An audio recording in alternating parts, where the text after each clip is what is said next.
Bonjour amis de l'histoire antique, je vous propose aujourd'hui une vidéo sur les relations entre les Grecs et les Étrusques, que les Grecs appelaient Tyrrhéniens.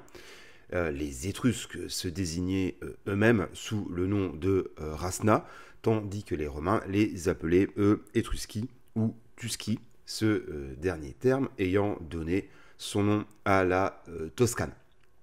Donc les civilisations grecques et étrusques, intrinsèquement singulières de par leur éclat et leur héritage, tissèrent des liens plutôt pacifiques et fructueux. Les mystérieux et fascinants Étrusques habitaient les riches contrées de l'Italie centrale et laissèrent un héritage qui, bien que moins documenté que celui des Grecs ou des Romains, suscite de nos jours l'admiration de par leur mode de vie raffiné teinté d'érotisme, leur ingéniosité artistique, leurs rites funéraires et leur système politique élaboré. Les échanges commerciaux, les influences artistiques mutuelles et les épisodes de rivalité diplomatique tissèrent une trame où l'éclat de la civilisation hellénique se trouva en dialogue avec la splendeur énigmatique de l'Étrurie. Les Étrusques vivaient donc dans le centre de la péninsule italienne, sur la côte de la mer Tyrrhénienne, et ils s'épanouirent du 8e siècle avant notre ère jusqu'à l'unification progressive de l'Italie par les Romains au 1er siècle avant notre ère.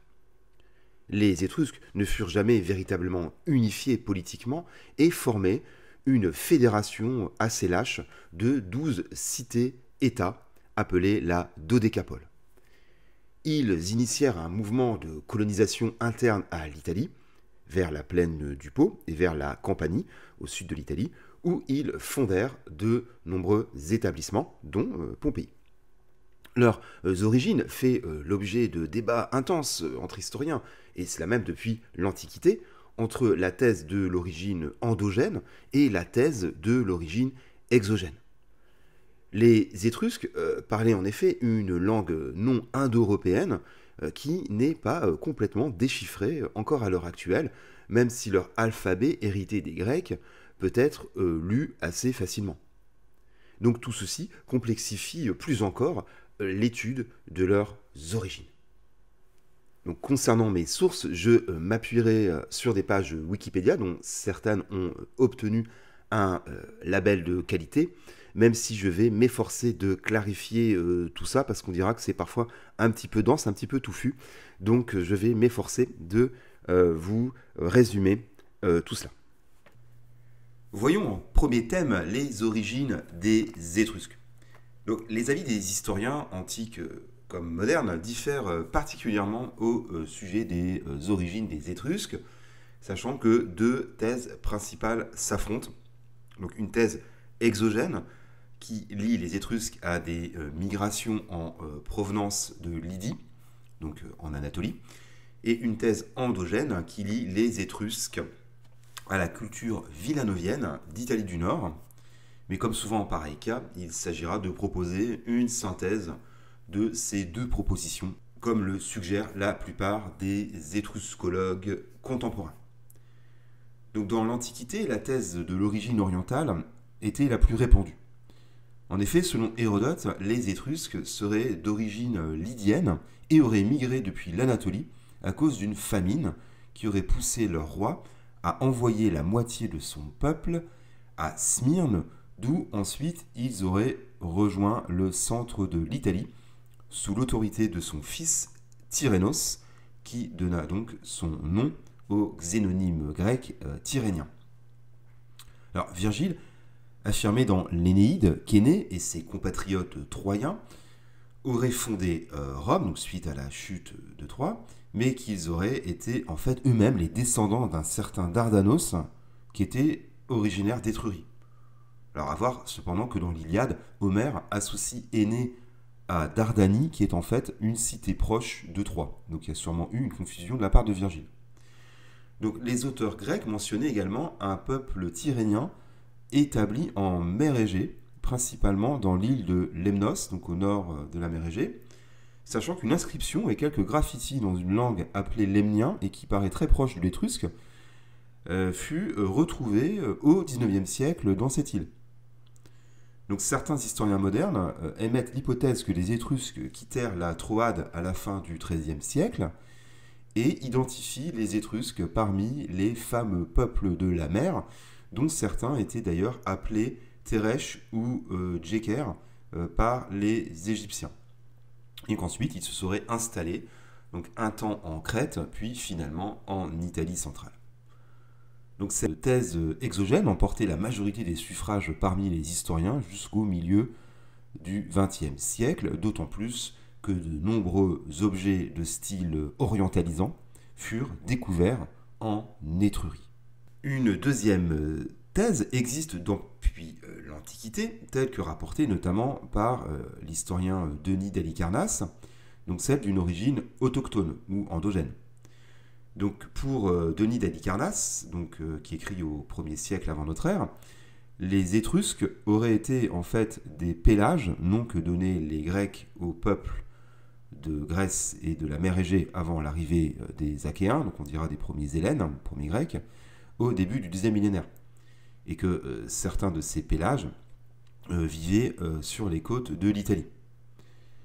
Mais en fait, le consensus actuel lie cette origine autochtone à la culture de Villanova. Donc les Villanoviens, donc, du nom d'un site archéologique situé dans la région de Bologne, développèrent leur culture au début de l'âge du fer de l'Italie du Nord à la Campanie de 900 à 720. Ils étaient eux-mêmes issus des proto-Villanoviens qui eux-mêmes dériveraient de la culture des champs d'urnes, donc une culture de l'âge du bronze qui se développa dans une grande partie de l'Europe de 1350 à 950 et qui est souvent rattachée aux proto-celtes, même si cette culture des champs d'urnes fut portée en fait par des peuples différents. Et d'ailleurs, ces peuples ne partageaient pas toujours des langues indo-européennes, comme le prouve que les Étrusques ne parlaient eux-mêmes pas une langue indo-européenne. Alors par ailleurs, une étude paléogénétique parue en 2021 a analysé le génome de 82 restes donc de squelettes d'individus du centre et du sud de l'Italie, ayant vécu entre 800 avant notre ère et 1000 après notre ère. Et donc les résultats montrent que les Étrusques, malgré effectivement leur expression culturelle particulière, seraient en fait génétiquement étroitement liés à leurs voisins italiques. Et donc selon la thèse autochtone, les Villanoviens furent fascinés par leur contact avec les Phéniciens, puis avec les Grecs, qui étaient eux-mêmes en pleine période orientalisante, et donc ces Villanoviens développèrent une culture originale à l'esthétique orientale. Et donc tout ceci expliquerait la naissance soudaine de la civilisation étrusque entre le 8e et le 7e siècle, et ses nombreuses affinités dans les coutumes, la langue, l'art et la religion avec le monde égéen et anatolien. Une troisième thèse, faisant la synthèse des deux précédentes, fut proposée par l'historien italien Massimo Pallottino, le père de l'étruscologie moderne, qui bouleversa les idées sur le sujet au milieu du XXe siècle. En effet, il considère que l'émergence de la civilisation étrusque fut le fruit d'un long et complexe processus de formation, et il insiste sur ce terme de formation, à partir d'apports multiples, à la fois autochtones, villanoviens et pélagiques, et des apports exogènes, notamment lydiens. Autrement dit, l'hypothèse villanovienne n'exclut pas que des groupes venus d'Orient furent susceptibles de s'installer en Italie centrale et d'avoir contribué à la formation de la civilisation étrusque. Et donc le processus d'ethnogénèse remonterait à la fin de l'âge du bronze, vers 1200. Et donc la thèse de Pallottino emporte de nos jours l'adhésion de la plupart des étruscologues. Enfin, une dernière hypothèse issue de Tite-Live suggère que les Étrusques viendraient des Rètes. Donc c'est un peuple mystérieux, non indo-européen, peut-être apparenté aux Ligures, et qui vivait dans les Alpes orientales, sachant que les langues rètes et étrusques sont linguistiquement apparentées sur la base de quelques inscriptions. Sachant aussi que la Rhétie est le nom d'une province romaine, grosso modo, en Autriche. Donc cette thèse, sans autre trace dans la tradition que la seule mention de Tite-Live, est aujourd'hui largement rejetée. Donc finalement, l'origine des Étrusques demeure un sujet délicat, si ce n'est fascinant, Mais de nos jours, ce sujet, nimbé de mythes anciens et de légendes, est quelque peu mis de côté par les historiens. Voyons en thème numéro 2, la langue étrusque. Donc leur langue est l'un des marqueurs les plus visibles de l'identité si particulière des Étrusques. En effet, la langue étrusque n'est pas indo-européenne selon la théorie majoritaire et reposerait sur un substrat pré-indo-européen. Mais pour certains chercheurs, elle serait tout de même rattachée aux langues indo-européennes et se serait en fait détachée du tronc commun indo-européen très tôt. Donc en effet, le lexique étrusque n'a quasiment aucun point commun identifiable avec les racines indo-européennes reconstruites, comme le montre notamment la numérotation ou les mots relatifs à la famille, qui sont des termes banals du quotidien et donc de bons marqueurs pour identifier une langue. Donc l'alphabet étrusque, inspiré du grec, permet de lire la langue étrusque, mais son déchiffrement demeure très incomplet, notamment pour les verbes. Donc leur écriture, qui se lit de droite à gauche, date du 8e siècle, époque à laquelle les Étrusques empruntèrent l'alphabet grec au contact de la colonie grecque de Cume, donc en Italie du Sud. Alors les Étrusques modifièrent tout de même certaines lettres pour mieux correspondre à leur propre langue. Par ailleurs, les nombreux emprunts mutuels entre Étrusques et leurs voisins italiques indiquent une proximité linguistique très ancienne. Et donc parmi les plus anciennes inscriptions en langue étrusque figure la tablette de Marsiliana, une planchette en ivoire employée comme écritoire, portant sur un de ses côtés un alphabet complet de 26 lettres. Et donc la provenance de cet objet, retrouvé dans une tombe aristocratique datée d'environ 670, indique qu'à cette époque, l'écriture faisait partie des activités pratiquées par les élites. Donc l'étrusque est une langue agglutinante et non synthétique, comme le sont la plupart des langues indo-européennes, à l'exception de l'arménien. Donc dans une langue agglutinante, les mots sont formés en ajoutant à une racine de base des préfixes, des suffixes ou des infixes. Donc les infixes, ça se met au milieu d'un mot, qui apportent un sens ou une fonction spécifique. Et donc dans une langue agglutinante, les mots sont formés par un assemblage, comme dans le basque ou le finnois actuel, langues avec lesquelles d'ailleurs l'étrusque partage d'autres points communs au niveau grammatical. Et donc les latins empruntèrent un certain nombre de mots étrusques et quelques-uns sont encore fréquents en français, comme histrion, qui signifie un comédien de manière maintenant péjorative, un mécène, donc qui est le nom d'un ministre d'Octave Auguste qui était d'origine étrusque, et le mot personne, dans le sens quelqu'un. Ce dernier terme viendrait du nom de Persu, personnage masqué et barbu, à la fois menaçant et comique, et qui apparaissait dans les spectacles funéraires. Et donc en latin, persona désignait le masque de théâtre, puis le rôle, avant de prendre un sens plus général.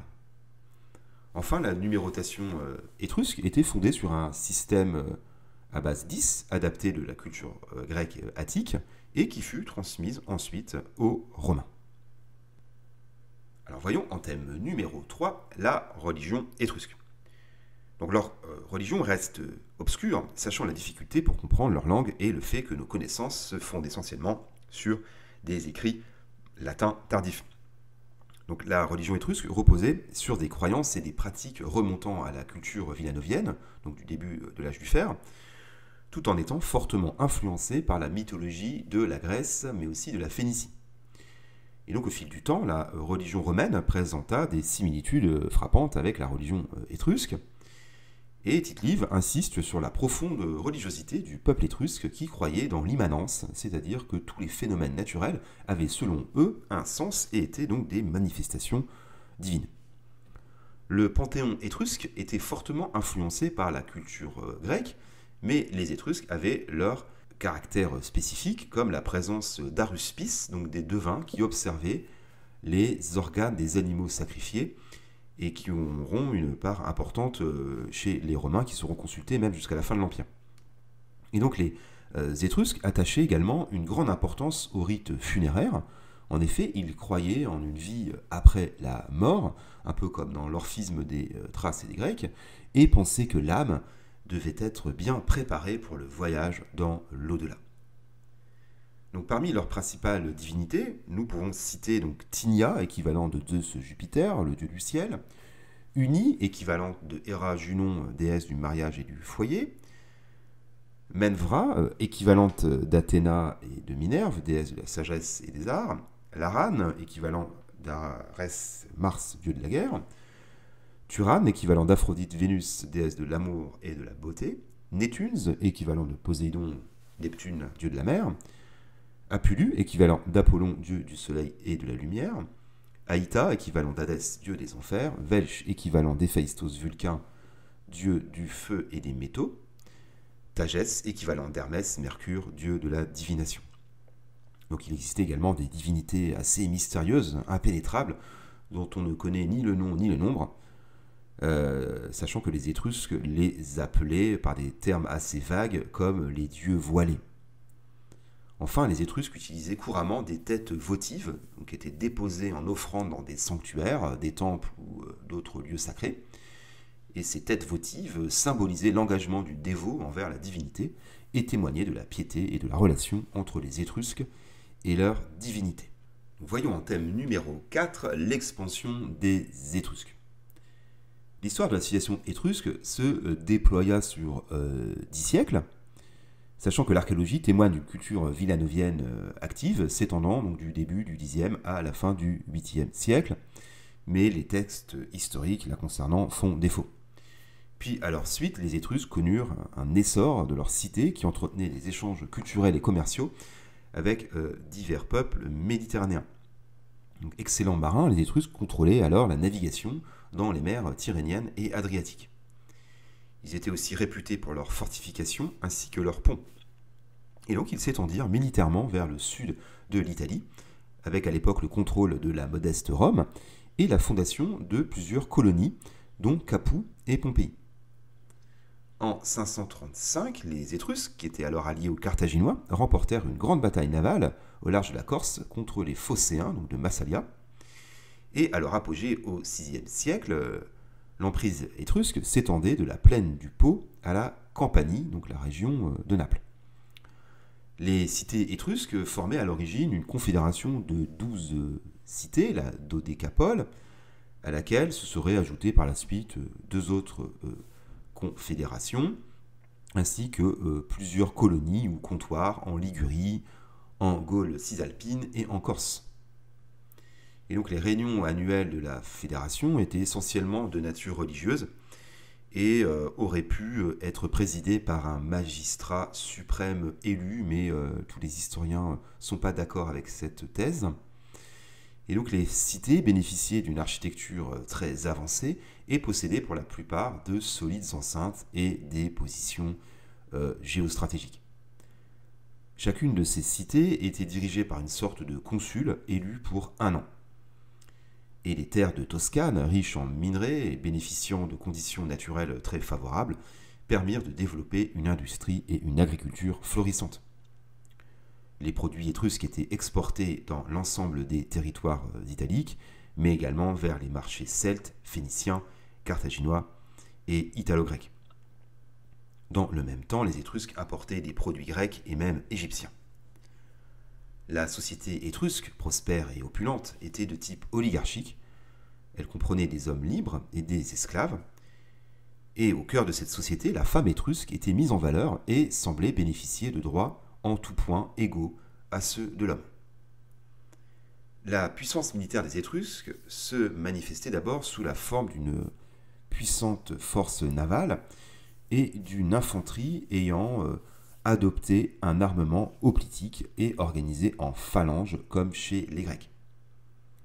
Alors, la puissance étrusque commença à décliner à la suite d'une bataille navale perdue contre les cités grecques de Cume et de Syracuse en 474 dans la baie de Naples, sachant que la flotte étrusque fut totalement détruite, ce qui expliquerait l'effondrement rapide de leur puissance économique.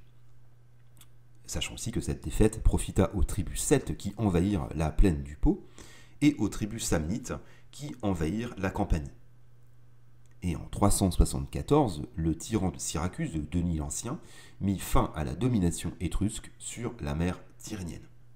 Enfin, l'apport des Étrusques à l'histoire de Rome fut très important. Tarquin l'Ancien, un chef de guerre étrusque, prit en effet Rome en 616 pour en devenir le roi. Et donc il ordonna la construction de la Cloaca Maxima, donc le grand égout, de la muraille dite servienne, du temple de Jupiter Capitolin, du Circus Maximus, et aurait apporté le panthéon des divinités grecques aux Romains.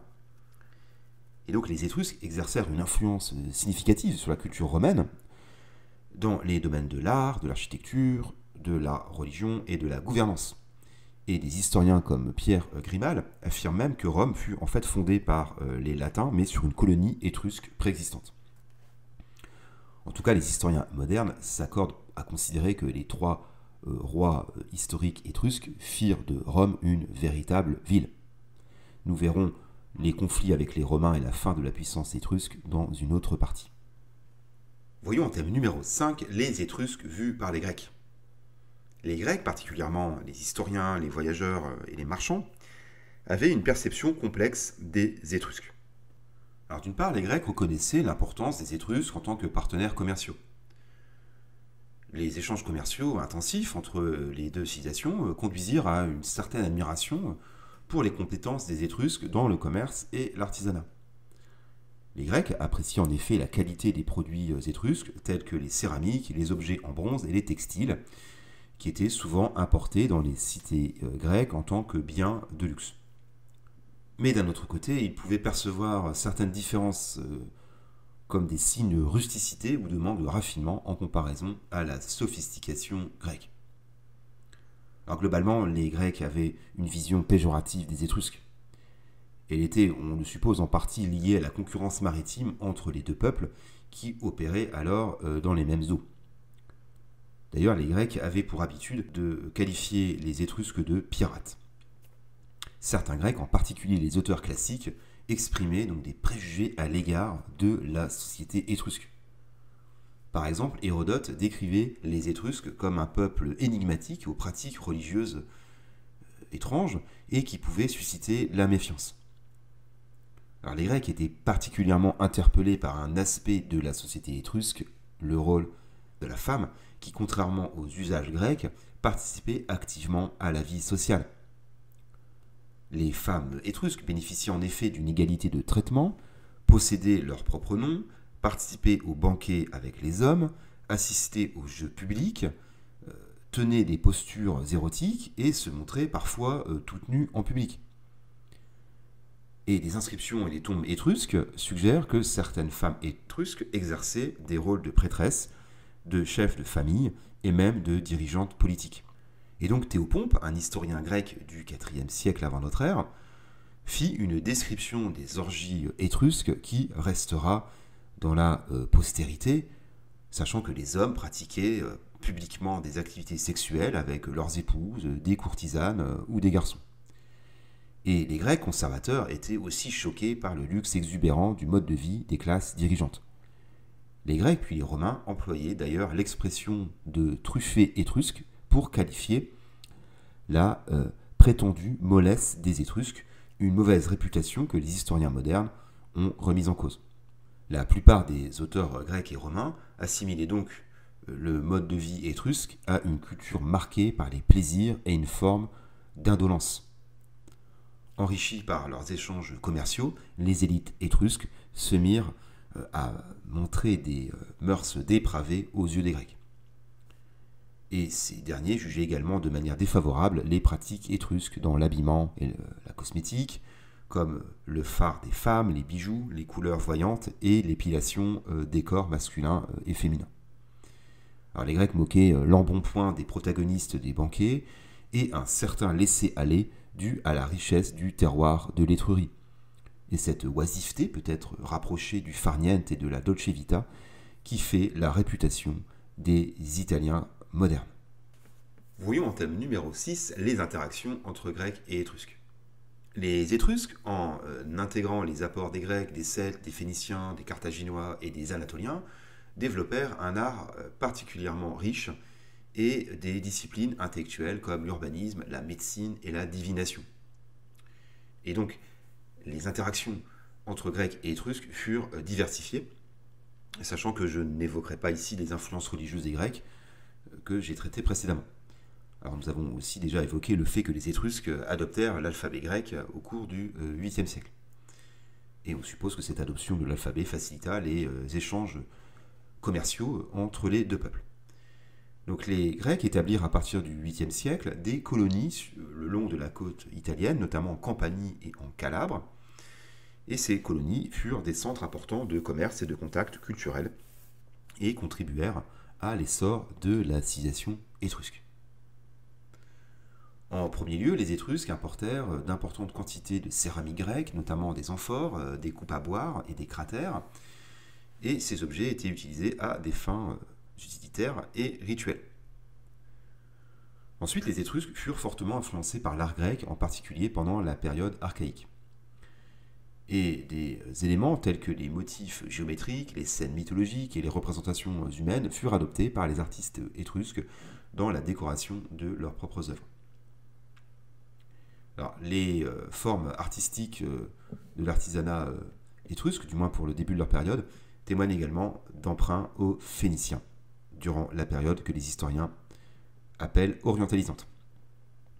Alors, les échanges commerciaux de biens de luxe furent fructueux entre Grecs et Étrusques. Les Étrusques échangeaient des produits de luxe avec les Grecs tels que l'ivoire, les bijoux et les parfums. Et au cours des 8e et 7e siècles, le pouvoir politique étrusque semble entretenir des relations pacifiques avec ses voisins romains et italo-grecs, pratiquant avec eux des échanges commerciaux et culturels. Les Étrusques étaient réputés pour leurs jeux publics, les ludis, qui étaient souvent inspirés de pratiques grecques et qui furent ensuite repris par les Romains. Donc ces jeux sportifs comportaient le pugilat, la lutte, le lancer du disque, du javelot, le saut en longueur et la course à pied, donc simple ou en armes. Et les courses de chevaux comportaient des épreuves de chevaux montés, l'acrobatie et les courses de chars. Et donc chez les Étrusques, les athlètes étaient des esclaves jouant pour les spectateurs, contrairement à la pratique grecque où les athlètes étaient des hommes libres. Et une tradition remontant à l'Antiquité attribue aux Étrusques la paternité des combats de gladiateurs sous la forme de jeux funéraires mortels. Enfin, dans le domaine militaire, les Étrusques empruntèrent énormément aux Grecs. Au début de leur période, les Étrusques accordaient une place importante à la guerre, comme en témoignent les nombreuses découvertes de tombes de guerriers. Et au cours de la seconde moitié du 7e siècle, l'armement étrusque évolua vers un type hoplitique avec l'adoption de la formation en phalange et de l'armure lourde. Dans la tombe d'Isis, qui date de 520, un matériel hoplitique quasiment complet fut retrouvé en 1839 par Lucien Bonaparte et son épouse. En outre, la découverte de statuettes en bronze figurant des soldats en armes met en évidence l'adoption de l'équipement hoplitique. Ensuite, le Mars de Todi, qui date du début du 5e siècle, montre que les Étrusques utilisaient aussi des linothorax, donc des armures plus légères, pour se protéger. Mais tous ces emprunts ne purent empêcher les défaites face aux Romains. Voyons en 7e et dernier thème les Étrusques à l'époque hellénistique. Donc à partir de l'époque hellénistique, les cités étrusques, qui avaient déjà connu de multiples revers lors de la période précédente, connurent un déclin inexorable à la fois culturel, économique et politique. Ils ne parvinrent jamais à opposer un front commun face aux Romains, tandis qu'à l'intérieur même de leur cité, des conflits sociaux opposaient les aristocrates aux masses populaires. Donc le déclin des Étrusques, amorcé au début du 5e siècle avec la défaite face aux cités de Cume et de Syracuse, se poursuivit avec la conquête progressive de l'Étrurie par les Romains, qui débuta par la prise de Véies en 396. Et de 311 à 308 se déroula la troisième guerre romano-étrusque qui fut déclenchée par les Étrusques qui tentèrent de reprendre aux Romains la ville de Sutri qui occupait une position stratégique. Les Romains apportèrent les hostilités au cœur même du territoire étrusque et battirent les Étrusques. Et donc seule une alliance avec d'autres peuples italiques aurait pu sauver les Étrusques de la domination romaine.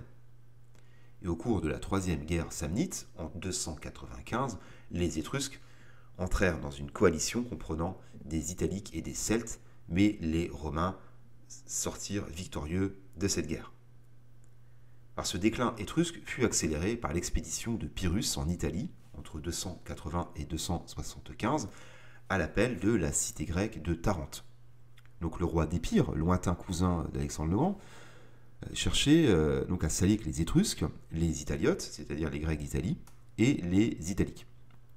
Et donc cette intervention de Pyrrhus suscita l'espoir parmi les cités étrusques, mais difficilement vainqueur des Romains à la bataille d'Héraclée, Pyrrhus ne parvint jamais à faire sa jonction avec les armées étrusques. Et donc les Étrusques se virent contraints d'abdiquer face à la puissance romaine. Alors toujours appuyé par les cités étrusques et italiotes, Pyrrhus revint de son expédition en Sicile en 276 et se lança à nouveau contre les Romains. Mais il fut définitivement vaincu à la bataille de Beneventum.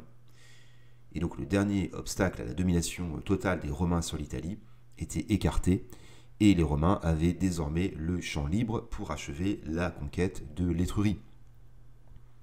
Et en 294, la cité de Roselle fut détruite et sa population décimée. D'autres cités se soumirent par la suite. Et point culminant de cette débâcle, Rome s'empara de la capitale religieuse et politique des Étrusques, Velna.